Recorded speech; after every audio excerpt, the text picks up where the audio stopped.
Welcome back to the channel and today's project that we're going to be working on. The other day when I was doing the spreader and I made that little bushing, I nipped that off on the lathe in the collet chuck. And this is one that came with my lathe. It must be some kind of import. It has absolutely no maker's information on it whatsoever anywhere that I've been able to find. And the way this works is you use a chuck key and you turn this, which rotates the barrel, which engages the threads on the collet. And that has stripped to some degree, worn out, stripped, and now my collet is stuck in there. So we're going to open this up. I've already had it open. I got the screws out of it here. So I'm going to knock it apart, and then we'll take a look at the insides of it and see what there is to see, and then what we're going to do about it. So here's the insides of what one of these looks like. Basically it functions just like a typical drill chuck, except everything is inside. We got the rack here, and then the driving gear is over here. When you turn it with the chuck key, rotates that, which spins this, which drives it on and off the collet threads. So with examination on here, some of these are a little stripped. Some look like they're in very good condition. One of the problems with this thing is that the holes are not symmetrical, so you can't just rotate it a hole or two to engage some different threads on this piece and bolt it back together. It doesn't line up right and it doesn't work. So I'm sure I could clamp it in a vise or do something, but I've kind of come up with a different solution. And what that is just go to a different collet chuck. So let me show you what that is.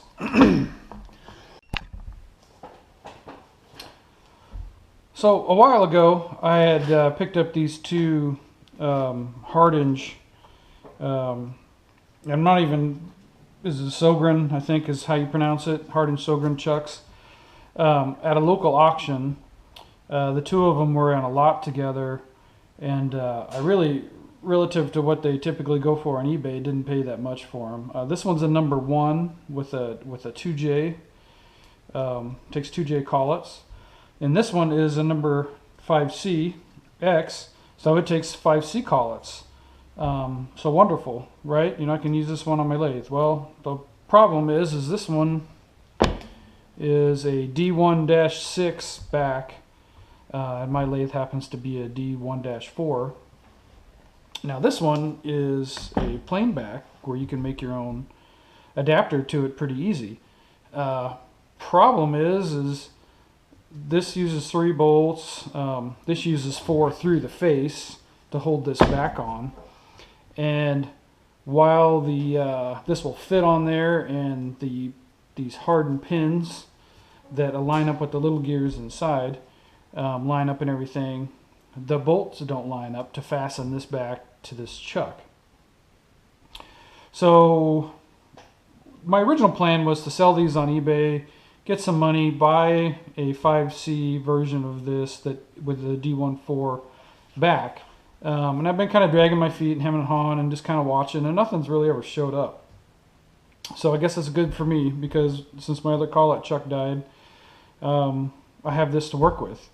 So since I can't use this one, it's kind of out of the picture for parts. The internal parts are the same, the gears, but I can't use the back. So I was thinking about, how do I go about changing this over? And this whole back will come off of here. And I was kind of looking at that, and maybe I could, build a new back. But that's a pretty big chunk of steel. When you go look at the prices for, cast iron is probably what I want to use, or even a piece of steel. A lot more than I want to spend. So then I came up with the idea, and I've already taken the studs out, is maybe I can just make a D1-4 or mate a D1-4 chuck back to this, and then it'll space it out a little further on my lathe, but it should work, right? So I did a lot of searching on the internet and came up with the cheapest D1-4 chuck back that I could find, that I could machine to fit this. That I couldn't find a completely plain one. what I found was this little number, D1-4 6-inch type adapter for chuck, made in China. And I got this from CDCO Tools. Excuse me. And I think it was about, if I remember, it's $45. And this is the back of it. And then this is the part that would go, you know, like on, for instance, on the 2J chuck, that you would fit right to the back of that.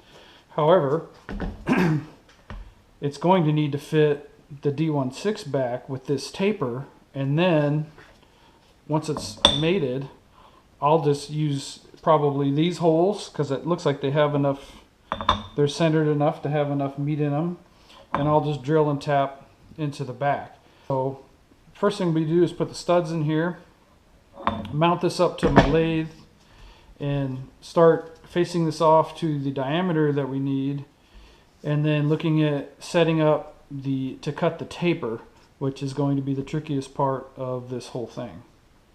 So let's go over to the lathe and get started. The most critical part of this whole thing is going to be machining the correct taper for the back plate that's going to mate up to the D1-6 on the back of the call-out chuck.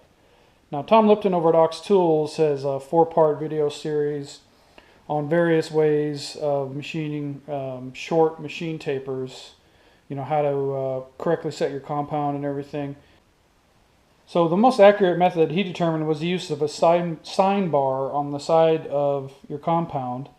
However, this compound is not a machine, you know, nicely machined surface. It's curved, it's painted. The one that he had on his lathe when he demonstrated looks more like a small mill vise. It's nice and rectangular, and you know, you can pretty much trust that it's fairly straight and smooth. This one is not. So we're going to use the second best method, which is a test indicator with a sample taper, in which this case is going to be the D1-4 Spindle that I already have on my lathe. That's the same taper. 7 degrees, 7 minutes, 30 seconds is what the spec calls for. So the first part of that is getting your indicator mounted. So I've mounted it in a tool block. It's on a test bar, you know, the indicator holder bar, and I've got it all set up in here. And I've kind of messed around with it a little bit and gotten it pretty close. But one of the first things I need to do is make sure that this is on center height. So the best and easiest way for me to do that is to go ahead and mount a chuck in here, turn like face over and turn to a point, and then put this on and set the height. And once this is set to the correct height, we'll take the chuck and everything off, come in here and make sure the compound is set to the correct angle to cut this taper, this short taper. Then we'll mount the new backing plate that we're making, and we can cut the major diameter for this taper, get the correct height or stick out for it, and then we can cut the taper all without having to take the back plate off the lathe. So that's what we're going to do next. Alright, you can see we're getting it dialed in here. I think I've got it pretty close. It moves a little bit while I'm turning it. Kind of comes out to the same spot when we get to the end. So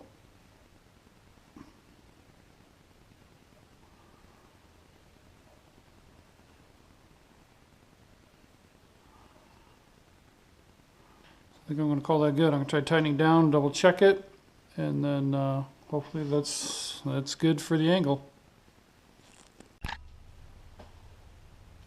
Okay, we've got the compound set to our angle that we took off of the taper. I cleaned all this thoroughly and mounted the new back plate on the spindle, and just for giggles I was kind of checking this, and it's running about a half a thou off of this register, and then around on the face over here, this is running probably about 2 thousandths, I think. Not too bad for the kind of the cheapest back plate I could find, since I had to machine it anyway. And I was really just looking more for the material than anything else. So let me get the camera set up in here closer, and we'll come in and we'll start machining. We need to, we'll face this off, and then this diameter needs to be brought down to the major diameter of our taper, which is 4.188 inches, and it can be plus like 5/10,000ths over according to the spec that I have. So we'll see how close I can hit that. And then we need to cut this back, so we need 9/16 of standoff, and then we'll come in and we'll cut the taper. So let me get the camera repositioned. Alright, here we go with our facing cut.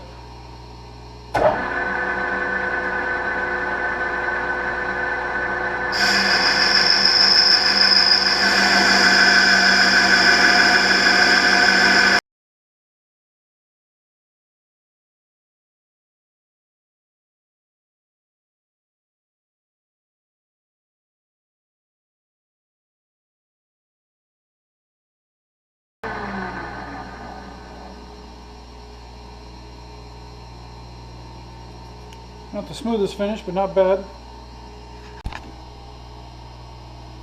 Okay, I've switched over to a turning tool and I've zeroed it out against the edge of it against the face here. Now the total stick out needs to be 0.5625 is the spec.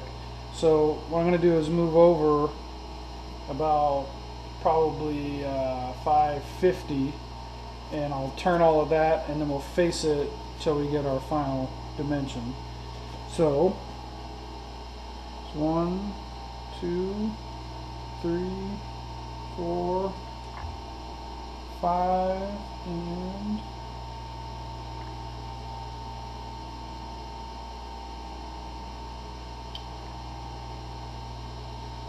there's 50. So I'm just going to come in and start turning it down.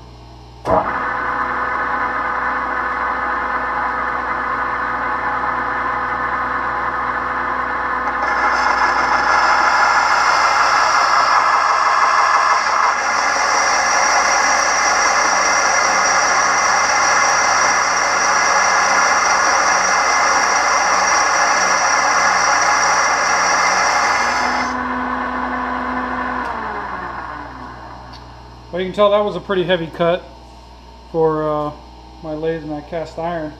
Quite messy. I've got the rag down there to catch a lot, but I think I'm going to also run the shop vac right here to catch most of it, and then I'll bring you guys back when we're getting down closer to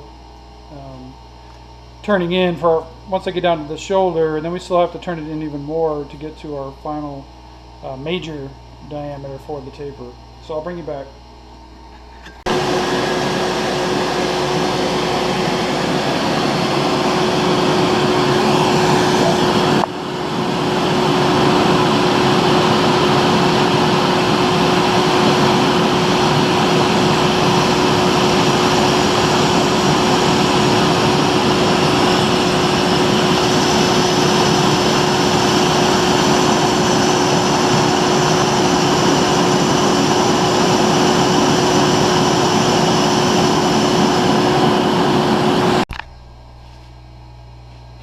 Okay, well, I have measured this about a dozen times, and you have got this down.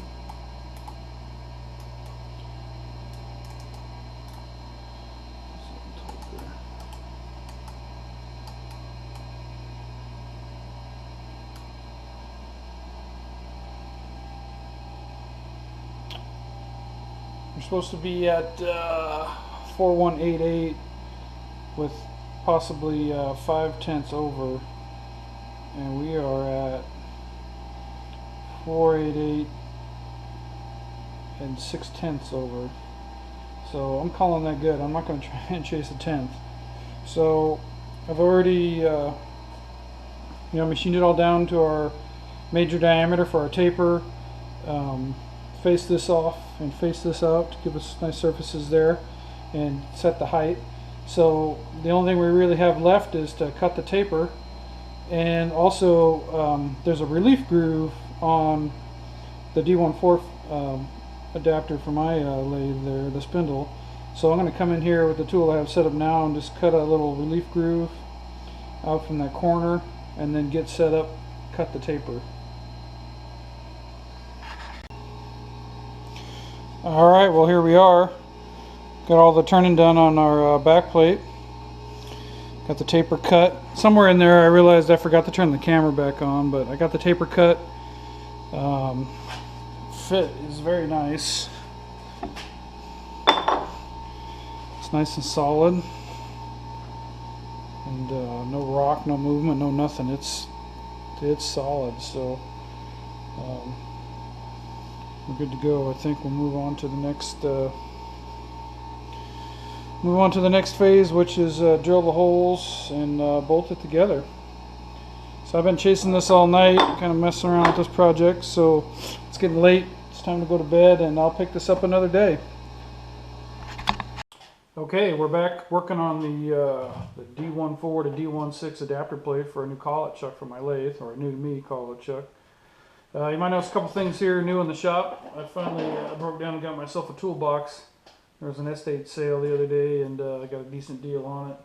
I've been stacking everything in this white cabinet, but eventually it's just too much stuff, too much clutter, so I decided I needed something to help organize and separate things a little better. And also got my first sticker from another YouTube creator, James Kilroy, over on his channel. I bought one of the GoPro mounts to try out, and he was kind enough to send a sticker along with it. And the other thing we're going to be using tonight too is my rotary table, which that was kind of a rescue last summer.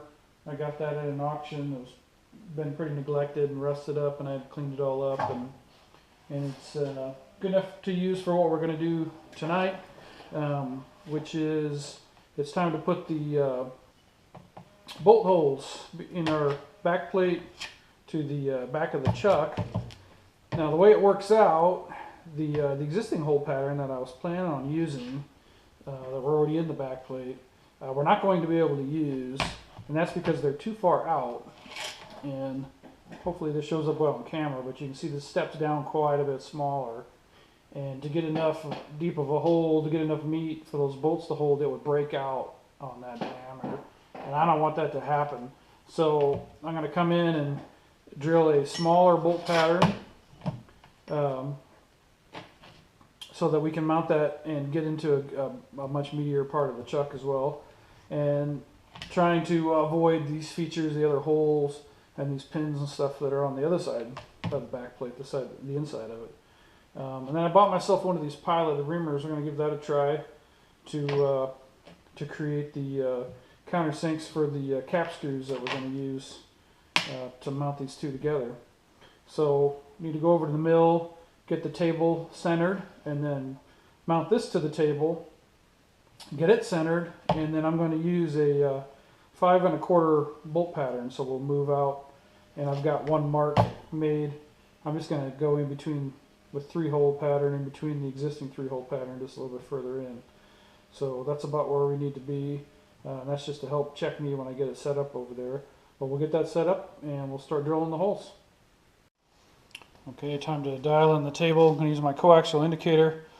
I picked this thing up the other day for $3. Thinking maybe I can use it for a camera base or something, but it's nice to be able to sit it there and keep the coax indicator from spinning. So let's get our X and Y zeroed out here on the table.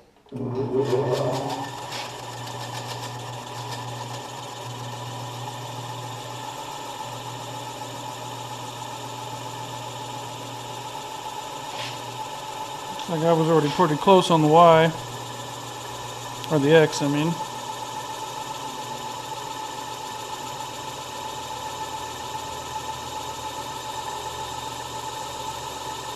It's looking pretty good right there.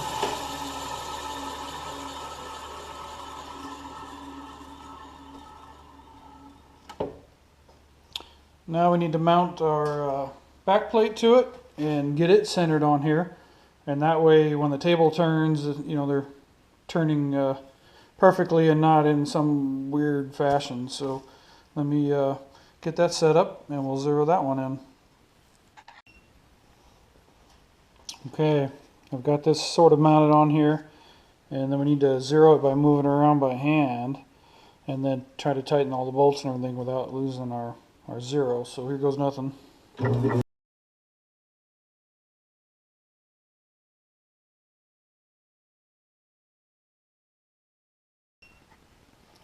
Well, after getting that so easily aligned, I realized I wasn't going to have any depth to move my table back to drill where I put my alignment mark up front. So I had to reset the whole thing, and then I came over half of my bolt pattern, 2.625.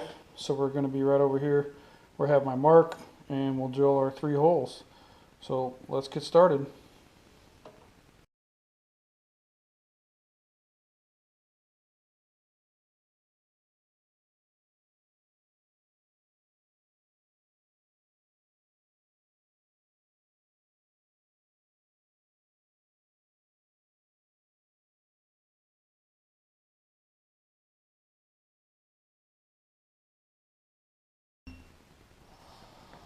Okay, so I got the piloted reamer, I got the pilot part reamed in, and I got down to the flutes that cut the actual countersink for the cap head screws, and I kind of was stumped a little bit because I need to be able to stop. We need a .375 depth. I need to be able to stop pretty close to that, and I need to make it uniform on all the holes. The millwright just comes with sort of a ruler type readout, and I've got the drill press handle style feed, so there's no precision to the depth. Unless you want to do it with the crank on the knee, which I'd rather not. So this is what I came up with. Got a 2-4 6 block long travel mag back indicator, and I've just got it on the bottom of the ram here. There's just enough clearance and everything where it should be good, and should be plenty of travel for us to be able to feed it down. So let's give it a try here.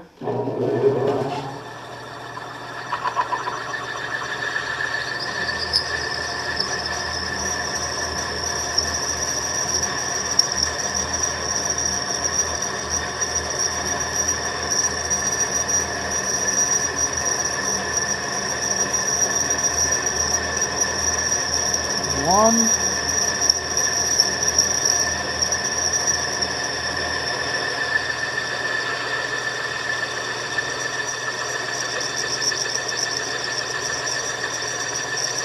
Two.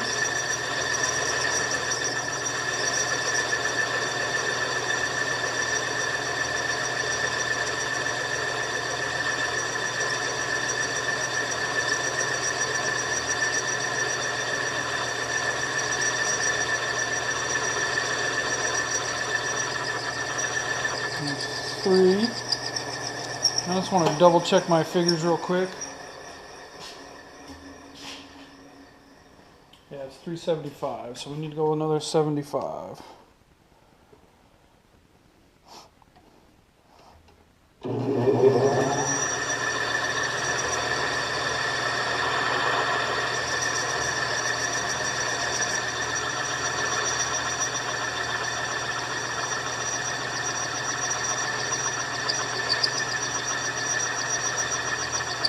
Right there.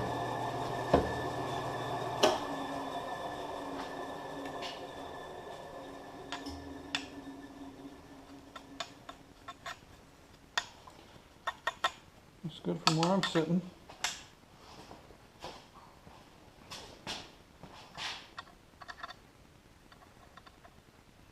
Looks good. All right, I'll drill the other holes.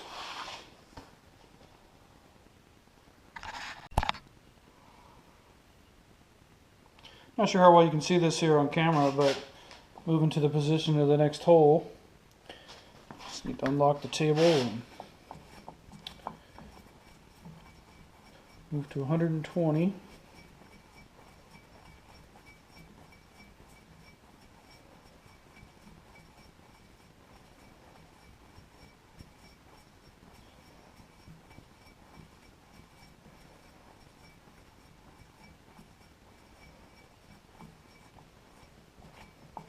And 10, and we're coming up on 120 right there.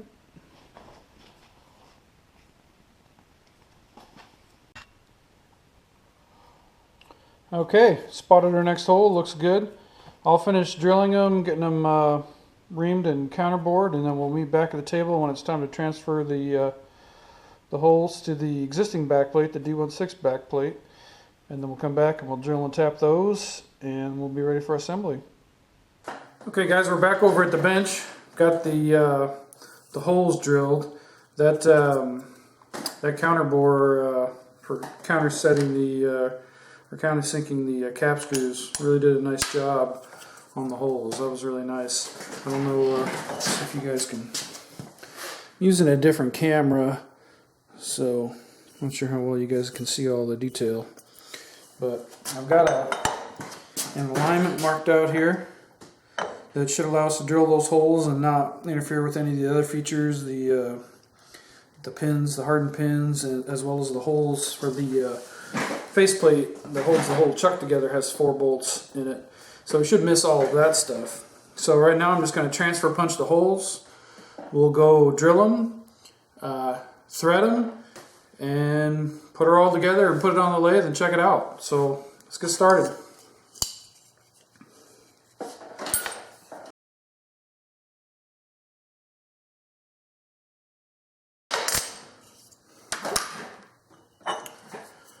Alright, some pretty nice marks. So let's go drill them. Okay, so what I'm working on here is I've got the back. Now we transferred the marks, and I took the hardened pins out so I can get it laid flat here on the rotary table. But since I already have this all set up, and I need to also be able to drill and stop at a specific depth, I just want to go ahead and use kind of the same setup. So I didn't center it. What I've done instead is use the little centering tip that comes with it, and I've centered it on our punch mark. So just kind of moving it around by hand, I managed to get it see to where it's centered pretty good right there. The needle's barely moving. So I just want to tighten it down by hand, and hopefully it doesn't move around on us.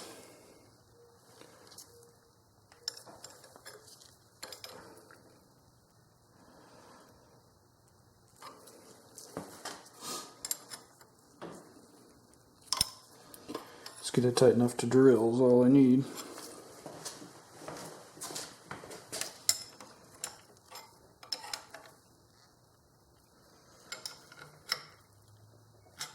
So sure that block is.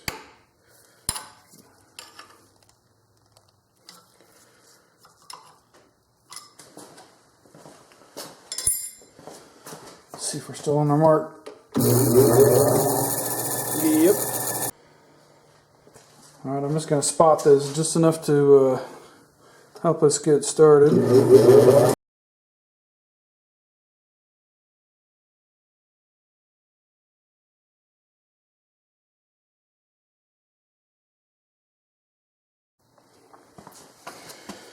Okay, center. Get our travel dial set up again in here.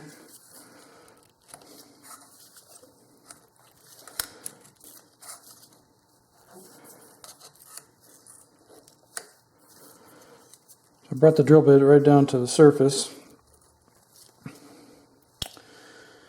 and I'll get this as straight as I can hopefully without being in the way. I think we'll get our 5/8 travel there. Get that just a little bit more on there.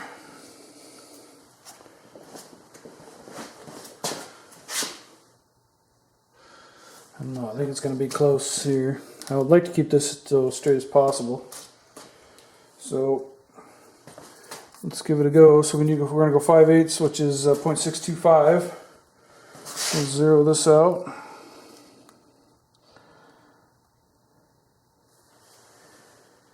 Right there.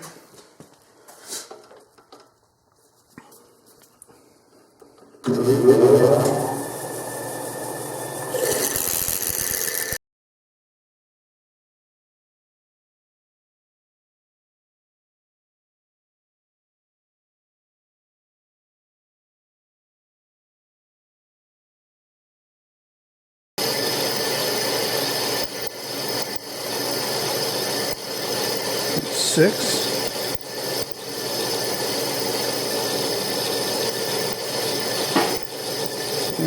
125.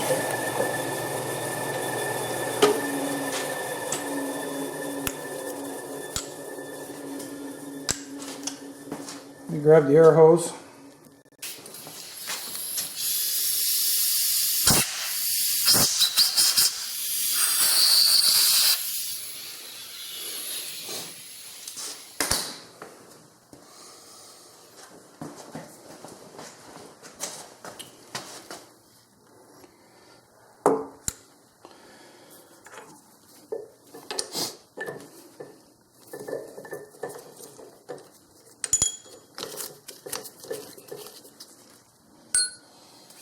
Alright, I'm going to grab the tap and we'll get ready to thread that. Alright, I'm going to try a little trick here that John Mills over on his channel Double Boost likes to use, which is he puts the tap in the chuck, turns on the mill and then turns it off and just lets the chuck free spin, and then he goes ahead and pushes the tap in to get it started straight, and then he finishes it by hand. Now, I notice he mostly uses spiral taps. I don't have one, so we're going to give this a try.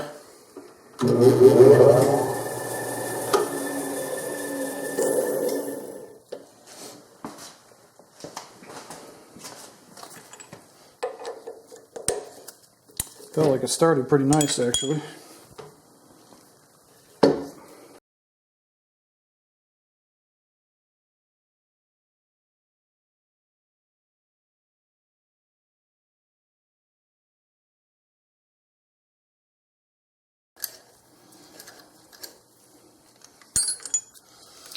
Alright, I'm going to reposition here over to the next hole. Alright, I've got the next one set up. We're good to go. I'm just going to go ahead and finish drilling and tapping these, and we'll meet up back over at the bench. Okay, we're back at the bench for our most recent moment of truth here. Let's see how our bowl holes line up. Now I've wiped both of these down with solvent already. And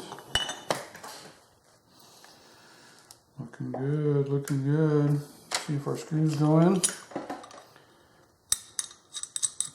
one starts. That one starts. And that one starts.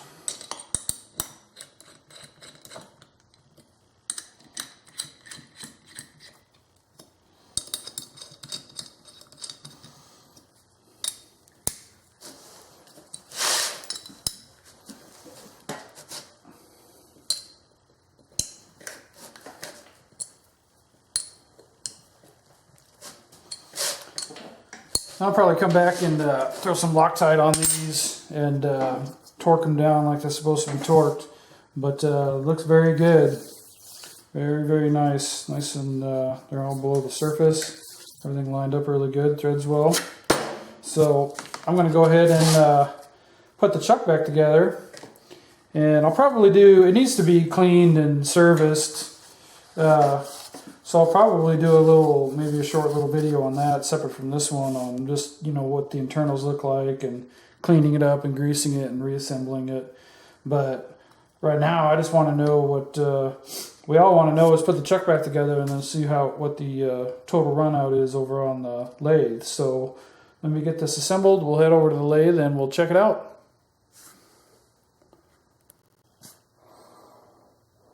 All right, let me hold a kind of shade the lights here a little bit. Let's see. It's like you can probably see that needle pretty good, and you can see it doesn't even really move. And yes, I do have, you know, there's some load on the gauge. So very relieved this project turned out good after all that work on the back plate. It turned out great. All right, well there you have it. Not only did this project turn out great, and I've got a 5C collet chuck again, but I have one that's probably 1,000 times, if not 10,000 times better than the other one that I had. So thanks for coming along on this project. Please like, comment, subscribe, share, and hope to see you soon on another adventure here in my shop. Thanks for watching.